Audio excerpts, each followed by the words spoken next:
Hello, listeners. Welcome to the fourth episode of Careers in Care, a podcast designed to provide more information about careers in health and healthcare administration. I'm Praneeth Saja, I'm Aman Moody. I'm Meghna Virgis. and we are Cure for Care, a project aiming to help raise awareness about and develop careers related to healthcare administration and the healthcare industry. It is our great pleasure to have Dr. Vigneyshwar, a very knowledgeable doctor, to discuss the healthcare industry in India, give some insights into the field, and share his own experience. Good evening, Dr. Vigneyshwar, or good morning for you. Thank you for spending your valuable time for being a guest with us today. Yeah, my pleasure, guys. Thank you. Just to start the interview off, Dr. Vigneyshwar, can you please introduce yourself and tell us what you are doing for a living? Uh, I finished my undergraduate in medicine and I'm currently preparing for my post-graduation examination. So All right. where did you... Oh, go ahead, Meghna. You can go. So just to add on to that, what I heard from my brother was that you completed your degree in India and you're doing your extra studies in China. Is that what you're preparing for? Are you preparing for the exams for your extra studies in China? No. I finished my undergraduation in China and now I'm planning to do my post-graduation in India. So I'm preparing for that entrance exam. So, what are the common types of practices in your profession that most of us are unaware of? Do these practices maybe include organizing resources in a hospital or managing different spheres? What are some examples? Well, it depends on which type of hospital you work. If you're working in a small hospital, you have to do everything. I mean, looking after the patients, running the hospital and everything. But when you are working in a corporate hospital, uh, there's literally so much people to work over there and you have very less job. I mean, like, you just have to deal with the patients, not much work to do. So it all depends on how big the hospital is. Okay, so like the size of the hospital, like in a smaller hospital, the doctors play a bigger role because there's like less staff. Yes, Okay. yes. So do you have like experience in like a small and like a large hospital? Can you like tell us a little bit more about like how they differ? Yes, I do. In a small hospital, the resources are very less actually. You don't have that much equipments, especially in the Indian setting. You have very less equipments, and so the type of treatment that you do also depends on how much money the government can afford, how much money the patients can afford. So the treatment approach has to be tailored specifically for the field setting. Okay, we'll discuss like more in depth about like the healthcare practices in like India and China like later in the interview. But for now, like what inspired you to pursue a career in the healthcare industry? Did you always know that you wanted to become a physician? uh, I was actually fascinated by the brain, the way it works, the circuits, the neural circuits, and it's a phenomenal organ which can do so many things. um, so I was fascinated by that, and my area of expertise is also in the brain. Okay, so your like initial passion for like learning about neuroscience like led you to Yes, become yes. okay. Did you find this to be very intriguing? Because usually in India, there's a lot more emphasis on just becoming a doctor or an engineer, but however, becoming a neuroscientist, especially from a small town in Salem and Coimbature, is quite and being a neuroscientist, especially having an interest in that field, did you find it to be very unique or different from others, or do you have no issues in that? Well, in our subject we have like 19 areas of learning. Okay, 19 different subjects. So starting from the first year, you do anatomy, physiology, and such stuff. So in total, we have 19. Out of all those, this neurology was the only thing that fascinated me very much, and that's how I developed interest. Oh, okay. So it is through this, and it is through the courses you took in India that helped you get an interest for this field. Not really. My inspiration was from YouTube videos Oh, on oh, how the that's great. brain works and such stuff. So you did your outside research more, and compared to just getting to learn from the high school courses. Yes, initially it was from the YouTube sources, but later on I purchased some specific books, may I say, and I started reading those to get more subject-oriented knowledge. Oh, okay, great. So just kind of adding on to that question, what are some of the activities that you participated in or things you did which helped you find your passion for healthcare and becoming a doctor in general? Well, I like to be an entrepreneur, right? Especially in hospital administration and such stuff. So I like to, offer a very good quality of healthcare at a very affordable cost. So that's what I'm looking after in the future. Also, did you find inspiration through activities that you saw in India? Because in India, usually the healthcare system is quite weak and quite poor. Did you find inspiration from that, or do you participate in any other activities as well? Where you see, there is a kind of stereotype in the West that India is like, a poor country, technologically backward and such stuff. But the last 10 years, we have come a long way ahead, right? The books that we study during our MBBS curriculum is usually from the West. Whatever books that a US student would study, the same books we are also studying. So in terms of knowledge, I think we are on the same level. And when it comes to technology, in the last 2 decades, almost all the latest technology which is available in the West is now available in India. And it's available at a cheaper price in India.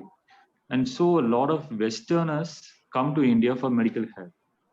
So I would say that the healthcare infrastructure, especially in the corporate hospitals in India, is far better than US and Europe. Oh, okay, makes sense. Thank you so much for sharing your insights on that. You mentioned earlier being interested in healthcare or hospital administration. Yeah. So did you ever maybe participate in hands-on experience that led you to believe, oh, hospital administration is something I'm interested in? Well, it's the way that my school raised me, I must say, Holy Cross. So we are encouraged to lead people. So it's something that came with me right from my childhood. And as I grew up in my college days and stuff, I used to organize stuff like host events, and I had an actual passion for administration. So sort of the leadership experiences and leadership Yeah, emphasis. it comes from my school. It comes from my school. The way they raised us. So did you learn any other skills from those sort of activities, or from just in general the activities you've done on your path as a physician? And did any of them like apply to the future? You see, you can't plan anything, all right? Things happen just like that, and it all depends on how you deal with such circumstances. Your leadership qualities come out only in such circumstances. It doesn't come out in a planned or like a well laid out what to say, a scenario. It doesn't happen like that. So things come out like it comes out in a very random fashion. So that's how you measure a man's leadership quality. Okay, so your your school emphasizing leadership qualities led you on the path to administration. Yes, yes. Okay. You also mentioned earlier that you want to become a healthcare administrator so that you can offer low cost care for people who need it. So what problems or issues did you see in India that made you want to do this? Well, the first thing is that the corporate hospitals in India take undue advantage of their reputation mainly. They do too much marketing, and people believe that only corporate hospitals can save you. It's like too much of marketing. Even a normal hospital will be able to provide the same amount of healthcare as the corporates do. So the kind of money that these people charge, it's like 50,000 rupees for an ICU every day, each day, all right? So just imagine if a person is going to stay in an ICU for like 5 or 6 days minimum. So he would have spent at least 3 lakh rupees just in 6 days. For a person from the upper middle class, 3 lakhs may not be a big deal. But for the poor and for the lower middle class, 3 lakhs is like, that's all they've got. So what I'm trying to tell you is that you can offer quality health service at an affordable cost, like with marginal profits at least. So that's what I want to do. Okay, so you saw that like currently, at least corporate hospitals, they're putting profits over their patients, and they're working Yes, to yes, gain money rather than help heal their patients. And yes. so you were inspired to make a change in that and create hospitals that provide healthcare. Let me just say one thing. Mhm. See, in corporate hospitals, you have shareholders, right? That's how a corporate works. So you have shareholders, and these shareholders put so much pressure on the on the administration for more profits. So these people have no other option other than to increase the the cost of each treatment. And at the end of the day, these people value money more than quality. And this was very well evident during the coronavirus, the COVID-19 crisis. Almost every hospital in India was charging at least 2 to 3 times more than what they should do. So these people, they seem to be opportunists. And the fact that they market like we do such a good job, we save the people, this is all just bluffing things.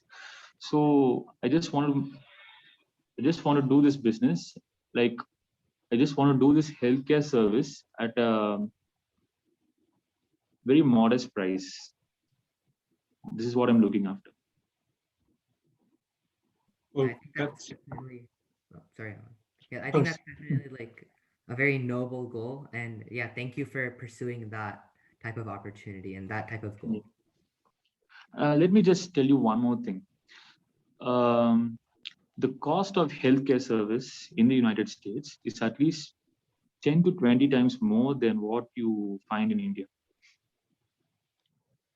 The Wow, US, which is a very wealthy country, a very affluent society, charges 20 times more money than a third world country like India. So, in my opinion, India has a very good scope in becoming a medical tourism hub for the whole world.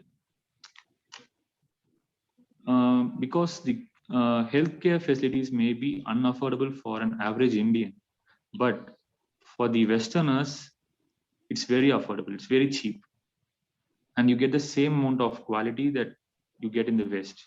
So, in that aspect, I think India has a very bright future, and that also acts as soft power on the diplomatic stage as well.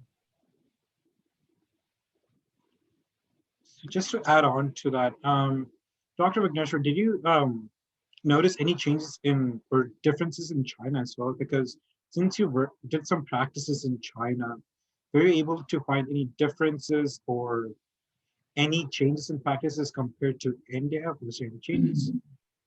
You see, in China, they have the same equipments that we do, all right? The same equipment. But the cost of healthcare was at least 5 to 10 times more than what we see here in India. So this is why I'm telling you that India has a very bright future in the medical tourism sector. So medical tourism is a very important vocabulary word that a lot of people in our audience may not be aware of. Would you mind maybe defining it a little more, because it is very important in our political landscape? All right. You see, these segments in the society, like upper class, middle class, and lower class, they exist in all countries in the world, right? So uh, middle class people can comprise at least 90% of each society all over the world. And an average American finds it very expensive to go to a hospital in the United States. Even though he has insurance, the premium for the insurance is too high. And secondly, the cost of the treatment, the service fees that the doctors charge in the United States is way, way higher than what it's charged in the third world countries like India. So a lot of US patients are looking for a quality treatment at a very cheaper price. And there are a lot of companies that sort of they act like a bridge between the seeker and the giver. So these people, they find patients in the United States and they connect them with good hospitals in India, like the top hospitals in India. And these patients arrive in India, they get picked up by an ambulance, and they're so well looked after. So this is how India becomes one of the medical tourism hubs for the whole world. And even in China, where you find that the economy thrives on low budget products, the cost of healthcare services is too high. So even the Chinese people are interested to come to India for medical care. So in that way, it's not just the IT industry, even the medical services industry is thriving in India, and it has a very good future. So basically, medical tourism is when people go to other countries for medical services. And in the case of India, it's very promising because India has a high level of care with much lower costs. Yes. That's When you very say much lower cost, it's at least 20 times less than the United States. a That lot. makes a very big difference.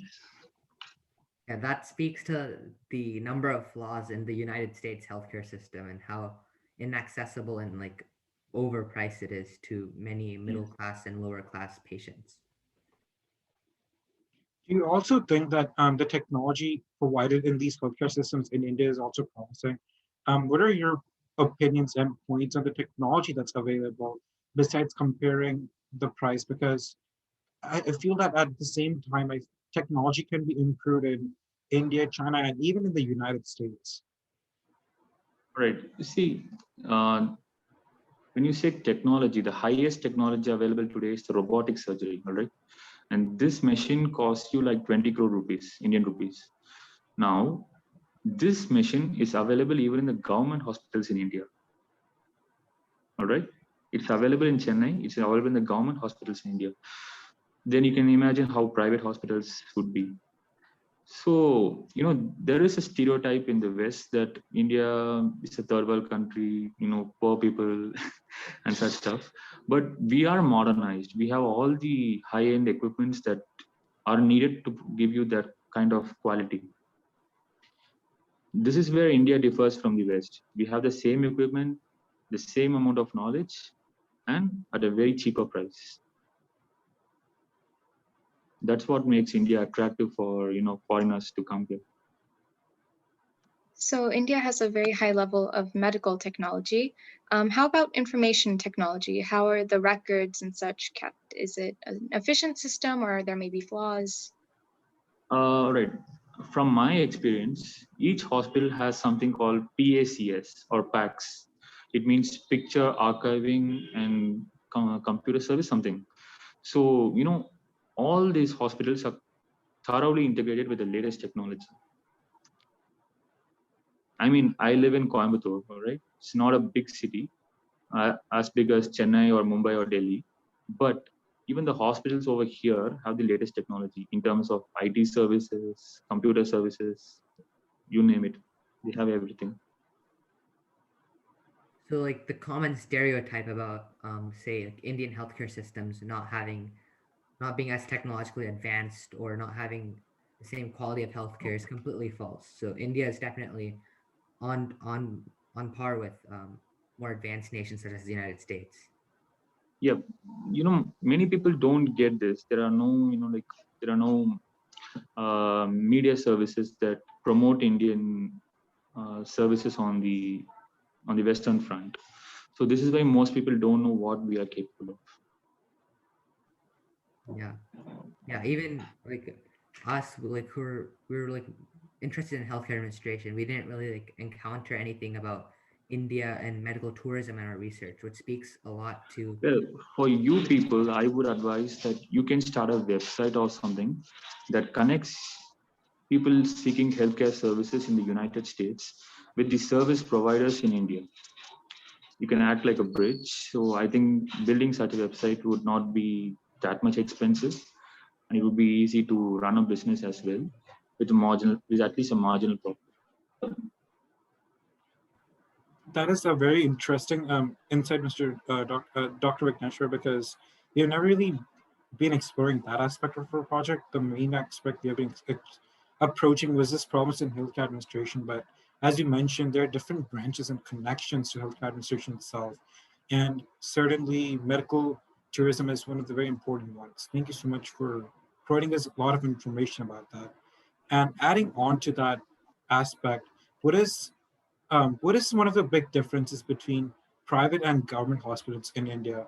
We heard a lot about the differences in technology and the differences in the services it provides. What are your insights on it? And does an inequality exist there?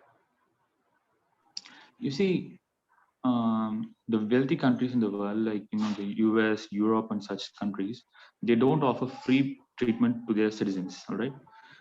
India, even though being a struggling economy, provides free treatment, completely free of cost, to all its citizens. So naturally, a lot of people come to these government hospitals. They may be a little bit technologically less advanced, but the doctors who work there, they have very high levels of knowledge and expertise. And this is where the administration role plays. So Indians know what type of treatment is suitable for which type of environment. Maybe if you talk to a US doctor, they would always prefer you the highest treatment, the highest cost for each and even a simple problem. Whereas an Indian doctor would choose his treatment plan according to the field setting, according to the patient's you know economic status. So we people are very good at tailoring the product according to the customer. So you know entrepreneurship is something which comes naturally for every Indian. Do you think that's the reason why there's such a difference between private and government hospitals? Because when I lived in India, there was certainly a lot of not a lot of opinions from different people that there's a clear difference in private and government hospitals, and you think it is because of the consideration of economic status and different types of information for an individual. Well, you see, in government hospitals, they don't charge you money. All right, everything is given free of cost. Even the medicines are given free of cost. The surgery is done free of cost. So when you're doing everything free of cost, you won't have enough money to sustain your hospital. You're always dependent on the government for funds, and purchasing medical equipment, which is like at least 2 to 3 crore rupees for a normal equipment. So such high pricey equipments cannot be purchased by the government like the private ones do, right? Whereas in the private setting, they charge so much money from each patient, and they have enough money to purchase the latest equipment. So this is where the government and private differs. And I say that the Indian government hospitals are the ones that really offer medical service to the citizens, right? Even in China, they don't have such plans. Even Chinese people, they have to pay a huge amount of premium money for their insurance, and only 70% of their money is returned by the insurance company. So, in my experience, Indian healthcare system is by far the best in the world.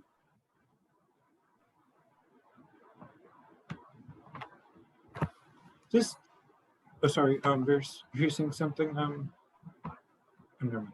So just to add on to that, do you think, as you mentioned, government funding these government hospitals in India, do you think, what is your point of view on government's role in these hospitals? Do you think that government is doing a good job so that these hospitals can sustain. And one of the biggest examples we have seen is the COVID-19 pandemic. Do you believe that governments do enough for these hospitals, and do they get what they deserve? All right. You see, India's country with a population of 1.2 billion people, all right? So running such a big country is a very impossible thing, all right? The US has a population of just 36 million people, and even though there is like 15% of the US population is unemployed, there is poverty in US, there is poverty in Europe and every such stuff. So the problem with India is overpopulation. This overpopulation, it just brings down everything.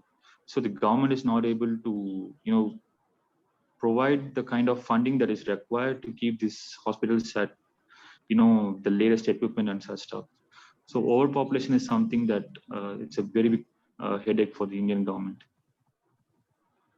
And the fact that 33% of India's population is below the poverty line, and all these people depend on the government for their healthcare. So considering the field setting that we are in, I think the government is doing it's doing a good job. Okay, thank you so much for that, because something is, usually in India, it's common to criticize government for not providing enough services, not enough care, but it's also important to consider the population of India, because it's the second highest in the world, and it's definitely important to understand that population plays a huge role in the amount of funding that government can also provide. And there's also another thing that I would like to say. Just look at the kind of resources that we have. Like the only very profitable industry in India is the IT sector, right?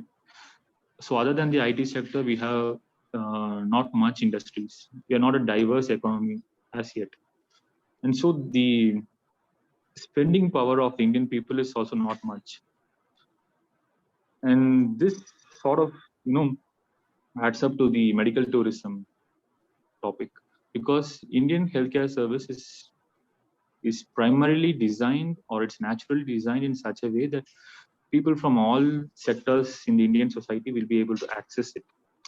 So this is what makes it very attractive for the foreigners as well, because finding a hospital with such modern equipment at such a cheaper price, you can't find it in any country in the world. So one thing that's very interesting in a US versus India type standpoint is that India does have these government hospitals that are, subsidized by the government, versus in the US that goes very much against some people's cultural ideals. They believe in freedom from the government, freedom of their healthcare not being affected by the government. How would you say that the cultural landscape in India might impact your ability to have this government system? Well, you see, India needs the Indian population, the landscape over here requires the government to offer free healthcare. That's the type of economic situation that we're looking here. The people who are like wealthy and such stuff, they can go to private hospitals, but there are a lot of people in India who need free healthcare service. And so it's the government that can offer such free service. All right. A private player cannot offer a free service like for at least 100 crore people coming to you every single day. That's not possible for a private player. Only the government can do something like that. So it seems like it stems in large part from necessity, just based on the economic situation. Yes. All right. Adding on to what you said, thank you so much for your insights on so many different topics. It was very interesting talking to you about that. But moving forward, was there a particular reason you chose this topic? I think we have also discussed this a little bit in our previous questions. What is something that inspired you from healthcare that made you interested in such a field? Well, you see, in India, people take medicine because of the nature of the job, the safety that it provides you, the job security that you get along with it.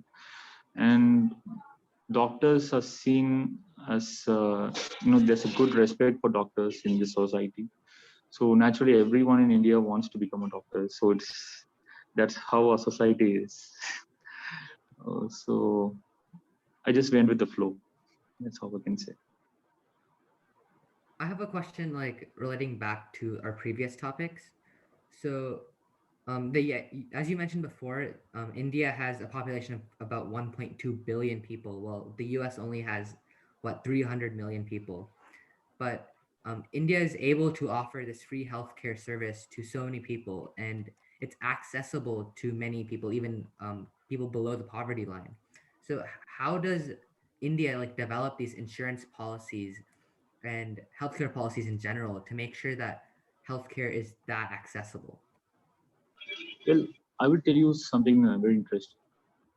The Indian Prime Minister, he recently launched an insurance campaign. It offers 5 lakh rupees for every Indian family, right? 5 lakh rupees. It doesn't matter which disease you have, they offer you 5 lakh rupees for your entire family. So I think this is the biggest insurance program in the world, in history of the world. I think no country in this world, no government in this world offers such a insurance program to any of its citizens. So this is one of our, very big successes that no one has talked about.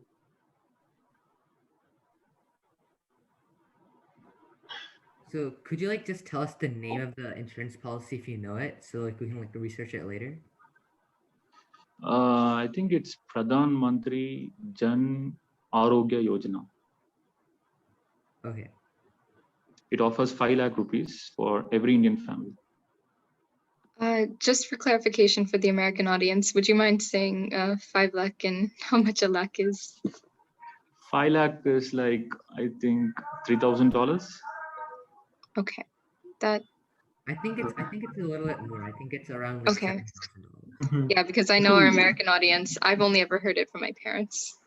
You see, $3,000 may be very small in the US, but with $3,000, you can get your complete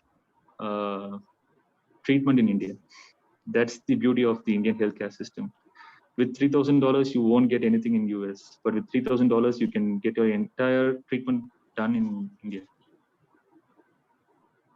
I definitely agree with that experience because when our family was in India, when we lived in India 5 years ago, my mom did go under a surgery and she got her entire treatment or surgery completed within 1 or 2 lakh Indian rupees. And as you mentioned, that's a very insignificant amount of the United States. So that really does show how you can get a lot of treatment done in India in a small amount. Yes. And the fact that the government provides you this type of coverage, it means like it's a very big boon for the common citizen, the common man in India. That's definitely true because you also have to account for the fact that the population is 1 billion. So you're giving 5 lakh Indian rupees to every single, or to at least to the majority of it, if you cannot access everyone, and that's definitely a big achievement. I have the specifics as well. This insurance policy covers 55 crore people in India. So how do you put that in? I think 55 million people, or 550. 550 is it? 550 million. 550 people have benefited from this insurance program. That's still a very significant amount of population that has been covered through this. Dr. Vigneyshwar, can you please elaborate on the program we had discussed? Because when did this start, and what has caused this plan to take place in general? Can you just elaborate more about the plan you were talking about, which was the Arogya Yojana Pradhan Mantri plan? Pradhan Mantri, it means Prime Minister Correct. Jan means people, Arogya means the health of the people, Yojana means a scheme or a policy. Mhm.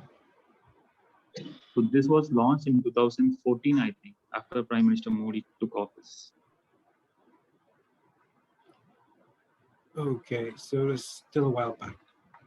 So you may or may not remember, but can you remember maybe the initial effects of this program and how maybe you've seen some effects last or how some effects may not have lingered much? You see, when you walk into a private hospital in India, there is a special department or special place which says insurance, all right? And the moment you go into hospital, you just go to that counter and you can just show your identity card. The national identity card is called Aadhaar card.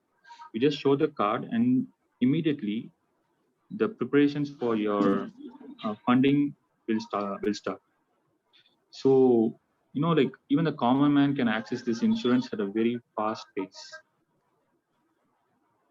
As I told you, there are a lot of stereotypes about India. People won't believe that India is offering such kind of policies to its people. So you've seen it's been very efficient and it's worked very well for India at Yes. least. Very good. Yeah, and I You think see, part of in our state government, they offer free, free of cost dialysis services to all kidney patients. Which country in the world offers free treatment for kidney patients?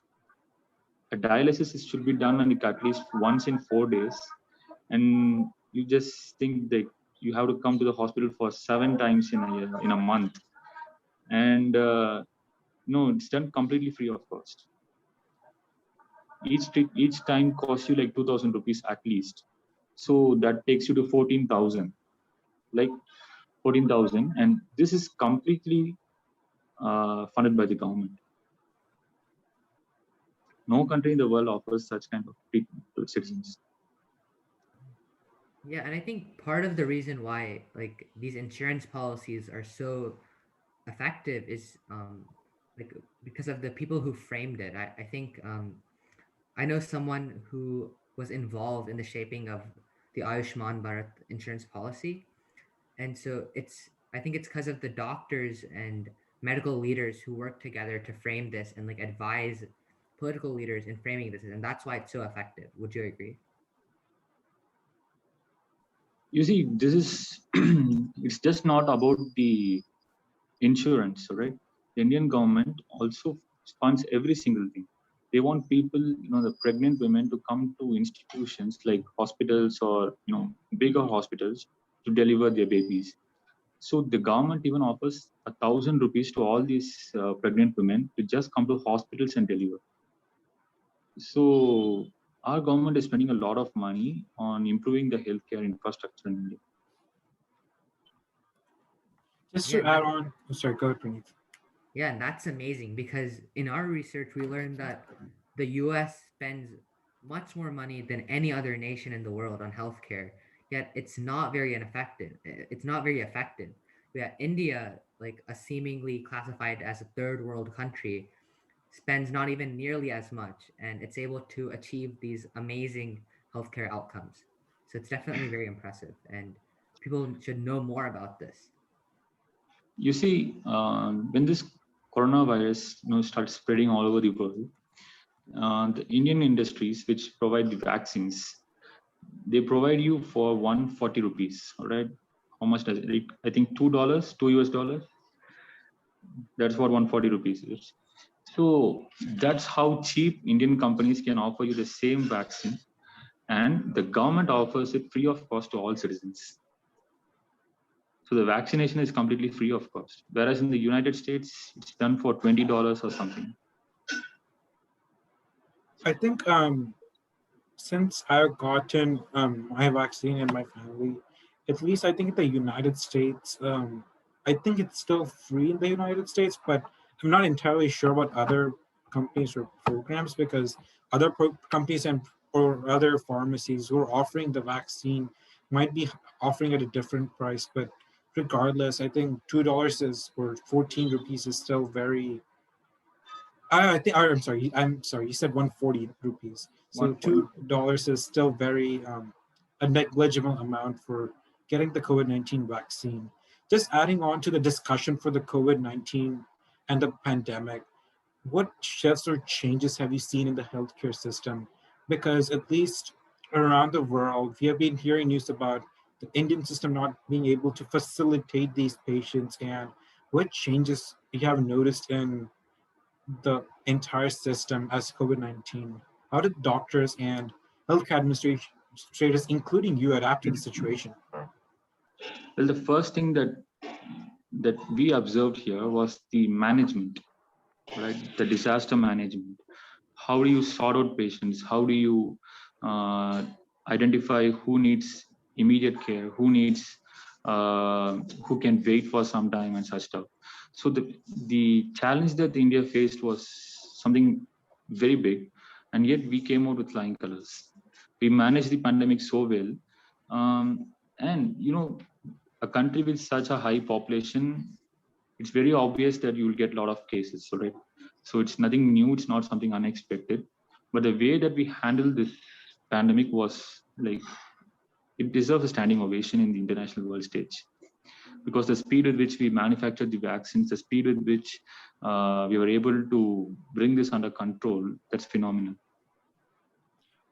I definitely I definitely see what a lot of points about that, because as noticed as I was noticing here, the the second wave or the first wave started to end in India approximately back in January or February, and since then India has been providing vaccinations, and there has been a significant gap between the amount of people who have been gotten COVID-19 to being recovered from COVID-19. So I think that's definitely a big shift.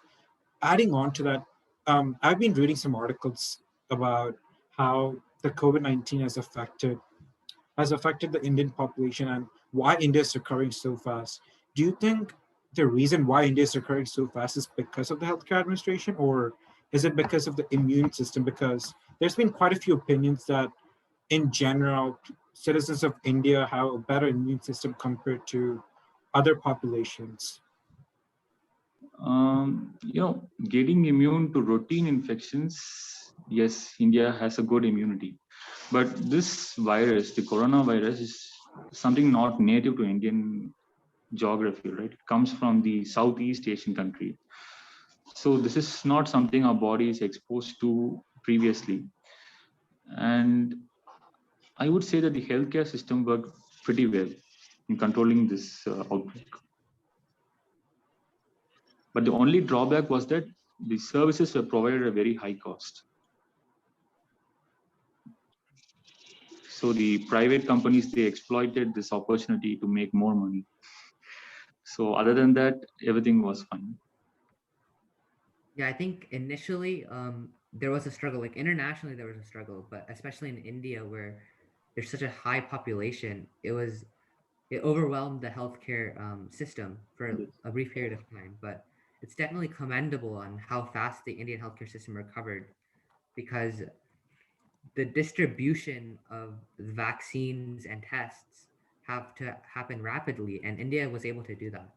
And especially with a relatively like more rural and uneducated population, India was able to like spread the awareness of like wearing masks and practicing social distancing guidelines and things like that. And I think that's something that the United States has struggled with, even though it's so advanced, because of like political ideologies and things like that. It has struggled with it, but India pulled it off.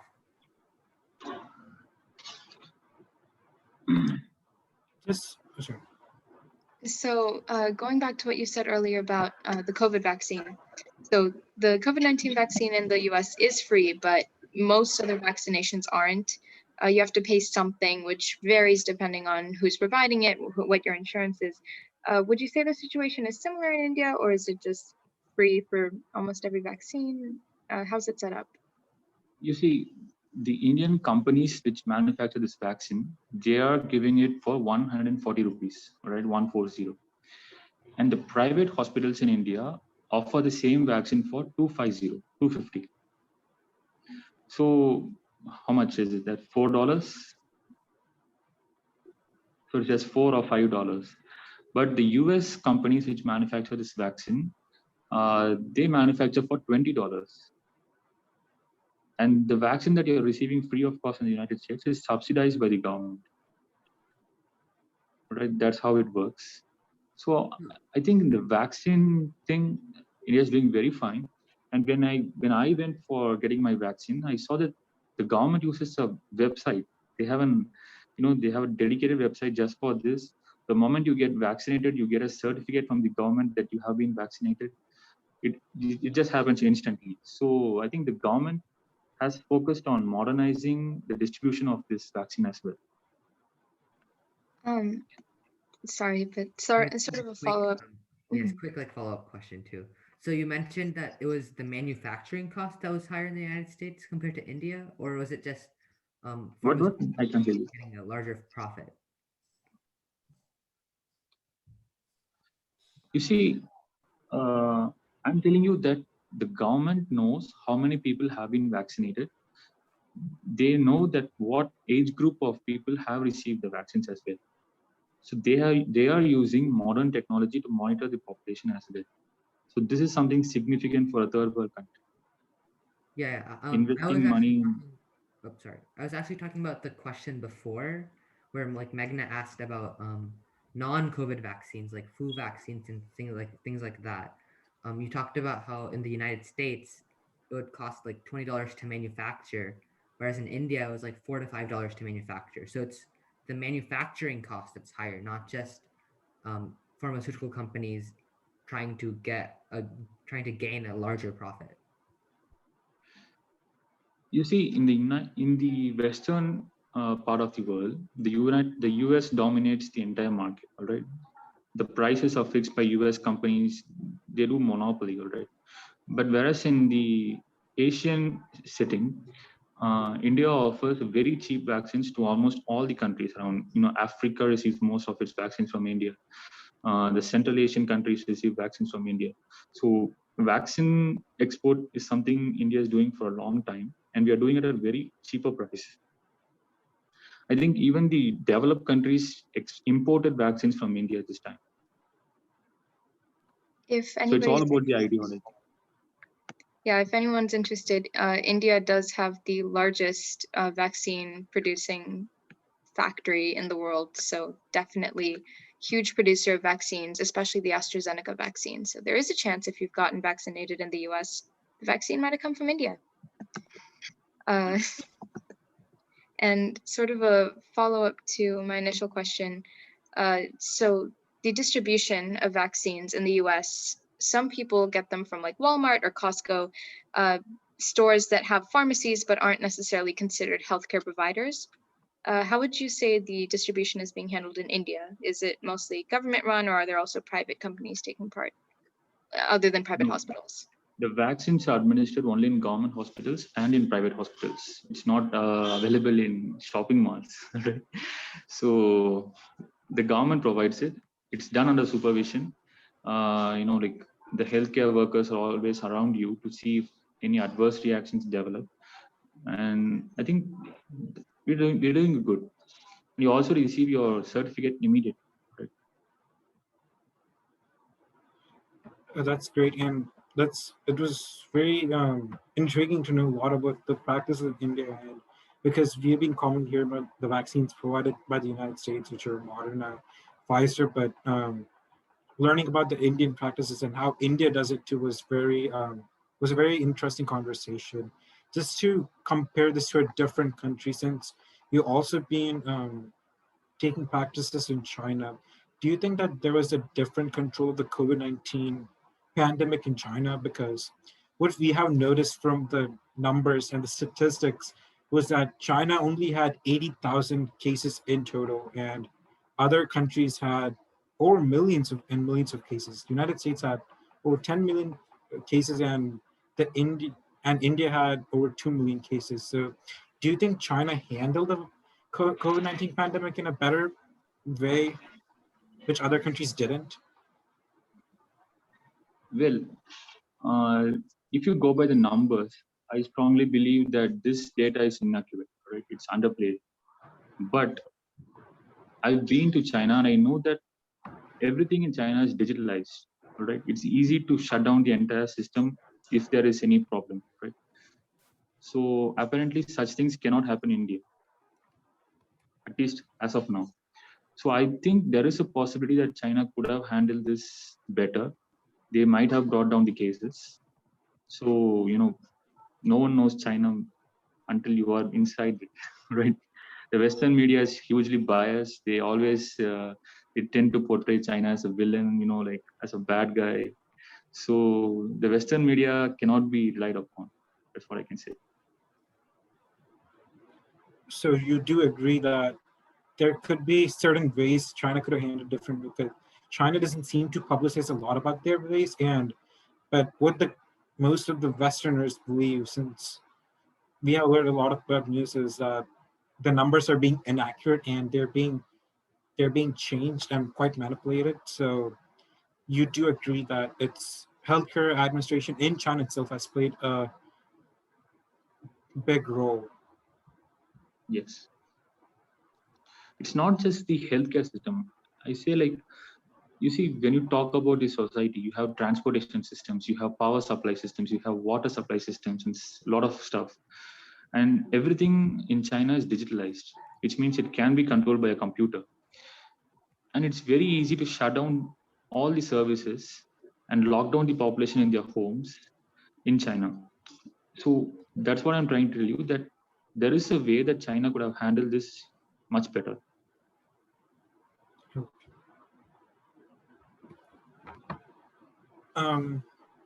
Just to wrap things up, Dr. Vigneyshwar, how has healthcare as an industry or career changed over the years, and how will healthcare continue to go in the future?